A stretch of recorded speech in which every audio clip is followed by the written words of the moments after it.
ان لوگوں نے ڈاکٹر خالد محمود صاحب کا جو فیصلہ تھا اس وقت اس میں توثیق کی کہ ان کا جو فیصلہ تھا وہ ایک جو ہے نا وہ دستور کے مطابق ہے، لیکن اس کے برعکس جو دوسرے ذمہ داران ہیں وہ بھی اراکین جو ہیں وہ شورا کے اراکین ہیں، اس میں اشرف بلال صاحب ہیں، محمود احمد صاحب ہیں، شمشیر خان صاحب ہیں، محمود الحسن چودھری، نثار شاہ، راجہ فاضل تبسم صاحب، انہوں نے یہ کل کا جو اجلاس ان کا تھا اس میں یہ کہا کہ ڈاکٹر صاحب نے جس وقت فیصلہ کیا تھا وہ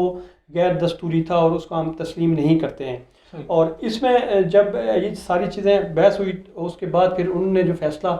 کیا اس میں جماعت اسلامی کی جو سابق امیر تھے ان کی بنیادی رکنیت سے ان کو دوبارہ مطلب اپنے فیصلے کی توسیع کرتے ہوئے اسی کو آگے بڑھایا ہے۔ یہاں پر ناظرین کو یہ بھی بتا دیں کہ جو جس طرح سے جماعت اسلامی کا ظاہر سیٹ اپ ہے، ایک بڑا آرگنائز سیٹ اپ اس کو کہا جاتا ہے،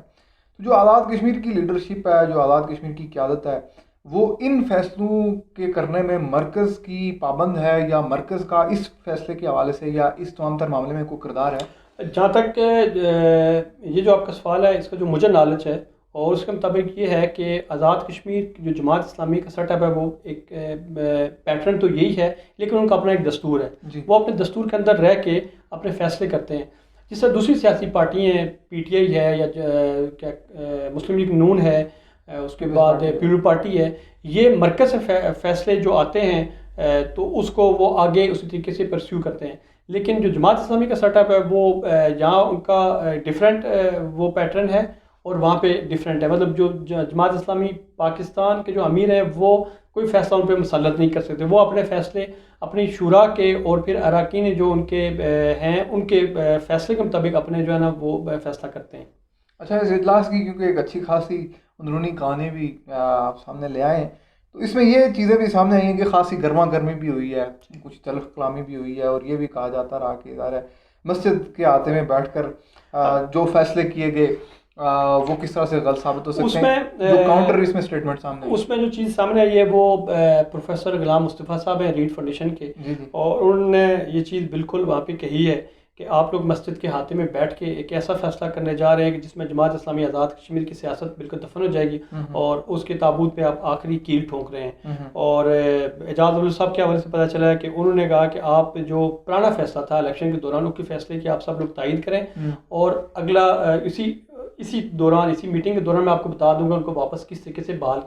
کر دیں گے۔ لیکن اس میں اشرف بلال صاحب اور دوسرے جو ذمہ داران ہیں انہوں نے یہ کہا کہ ہم پرانے فیصلے کو کیسے مان لیں جب وہ ایک غیر دستوری فیصلہ تھا، تو اس میں پروفیسر صاحب نے اپنی بات رکھ کر وہاں پہ اور یہ باتیں انہوں نے کہی ہیں کہ یہ جو جتنا بھی فیصلہ آپ کر رہے ہیں مسجد کے ہاتھے میں بیٹھ کے، آپ ایک ایسی چیزیں کرنے جا رہے ہیں جو جماعت اسلامی آزاد کشمیر میں ختم ہوگی۔ اور اس میں سوشل میڈیا پہ بھی چیزیں آپ نے دیکھی ہوں گی کہ ایک عبدالرشید ترابی صاحب کا جو ایک الیکشن کے حوالے سے جو ایک ان کا ڈیسیژن تھا، وہ ایک لحاظ سے اس لیے میں اس کو ٹھیک سمجھتا ہوں کہ ان کا سیاسی فیصلہ تھا اور ان کا جو ووٹ بینک تھا وہ پی ٹی آئی کے کینڈیڈیٹ میں گیا اور وہ الیکشن اس پوزیشن پہ آئے کہ وہ الیکشن وہاں سے ون کر کے آئے۔ اور باقی پورے آزاد کشمیر میں جتنا ووٹ بینک حلقہ وسطی میں جماعت اسلامی کا ہے، اس کے بعد غربی میں موجود ہے، باقی کہیں بھی موجود نہیں ہے، چاہے وہ راولہ کوٹ ہے، چاہے وہ میرپور ڈویژن ہے، چاہے وہ مظفر آباد ہے۔ تو اس حوالے سے جو لوگ جن نے تنقید کا بھی نشانہ بنایا اور ساتھ ان کو اپریشیٹ بھی کیا کہ جو ہے ان کا جو فیصلہ اس وقت تھا وہ درست تھا۔ اس میں جاتے ہوئے یہ بھی ذرا سا بتا دیں کہ جو خالد محمود ہیں جماعت اسلامی کے موجودہ امیر، ان پر بھی بڑے سوالات اٹھائے جا رہے ہیں اور ان کو خاصے آڑے ہاتھوں لیا گیا اس فیصلے کو لے کر۔ آپ کیا یہ سمجھتے ہیں کہ اس وقت جو لوگ اس فیصلے کو غیر دستوری قرار دے رہے ہیں، غیر آئینی قرار دے رہے ہیں اور جماعت کے آئین کے خلاف کیا گیا ایک فیصلہ قرار دے رہے ہیں، کہیں نہ کہیں ایسا آپ کو لگتا ہے کہ ترابی صاحب نے کوئی بیک ڈور اپنا ایک لابنگ ایک مضبوط کی جس کے نتیجے میں یہ ایک ریئیکشن جو ہے یا ان کو سپورٹ حاصل ہو رہی ہے اس وقت؟ دیکھیں، جو آپ نے جو پہلا سوال کیا اس میں ایک بڑی ایک اور ویلاگ بن سکتا ہے ہمارا، اور کسی ٹائم وہ بھی اس پہ بھی کر لیں گے۔ جو امیر جماعت اسلامی اس وقت موجود ہیں، جب یہ منتخب ہوئے، یہ لاسٹ ایئر اگست یا جولائی کی بات ہے، تو اس وقت پہ ان پہ الزام لگا کہ آپ نے جماعت اسلامی کا امیر منتخب ہونے اس وقت الیکشن جو ان کا تھا تو پورے آزاد کشمیر کا دورہ کیا آپ نے، اور یہ بھی جماعت اسلامی کے دستور کے خلاف ہے کہ آپ ایک کینڈیڈیٹ خود تو نہیں ہیں لیکن چیزیں تو سامنے آ جاتی ہیں، اس حوالے سے آپ دورہ نہیں کر سکتے اس الیکشن کے دوران۔ اور پھر ان کے جو قریبی لوگ تھے، دیکھیں دڑا بندی یا چیزیں یا ایک دوسرے کو حمایت کرنا یہ ہر جماعت میں موجود ہے، وہاں پہ بھی موجود ہے، جو ان کے قریبی لوگ تھے جو ڈاکٹر خالد محمود صاحب کے،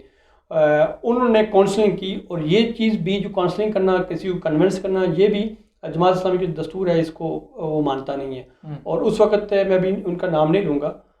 جن لوگوں نے کاؤنسلنگ کی ان کے اوپر بھی الزامات جب ثابت ہوئے تو ان کو جماعت کی بنیادی رکنیت سے معطل کرنے کی بات کی گئی، لیکن عبدالرشید رابی صاحب نے اس وقت سٹینڈ لیا کہ نہیں، یہ ہمارے جماعت کا اثاثہ ہے اور ان کو ساتھ لے کے چلیں، اور یہ رجوع کریں، اور اس کے بعد اپنے اللہ سے معافی مانگ کے کہیں کہ ہم نیکسٹ ایسی غلطی دوبارہ نہیں کریں گے۔ باقی جہاں تک کہ رابی صاحب کی بات ہے کہ انہوں نے لابنگ کی، تو میں پہلے ہی عرض کر چکا ہوں، جس طرح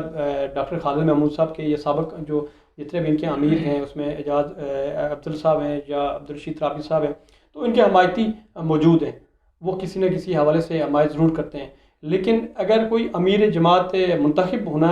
وہ خود اپنے آپ کا نام تو نہیں ڈکلیئر کر سکتا، لیکن وہ کاؤنسلنگ بھی نہیں کر سکتا، جو اپنے اگر حمایتی ان میں سے کوئی نام سامنے آیا تو اس کو بھی جماعت سے فارغ کیا جاتا ہے۔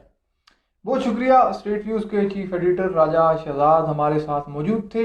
اسٹیٹ ویوز کے اس پلیٹ فارم سے اس طرح کی مزید جو نشستیں ہیں وہ آپ کے سامنے ہم اسی طرح سے آرگنائز کرتے رہیں گے، اور اہم ترین معاملات جو ہیں وہ آزاد کشمیر اور پاکستان کے اندر ہونے والی ڈیولپمنٹس آپ کے سامنے ضرور رکھیں گے۔ جاتے ہوئے ایک درخواست کہ وہ تمام تر لوگ جنہوں نے ہمارے اس چینل کو سبسکرائب نہیں کیا، ضرور سبسکرائب کریں اور بیل آئکن پر بھی کلک کریں تاکہ آنے والے نوٹیفیکیشنز جو ہیں وہ آپ تک بر وقت ملتے رہیں۔ اور اس تمام تر صورتحال کے بارے میں آپ کا کیا خیال ہے، آپ اپنے تبصرے اور اپنے کمنٹ باکس میں ضرور کر سکتے ہیں۔ ابھی تک کے لیے اتنا ہی، اللہ حافظ۔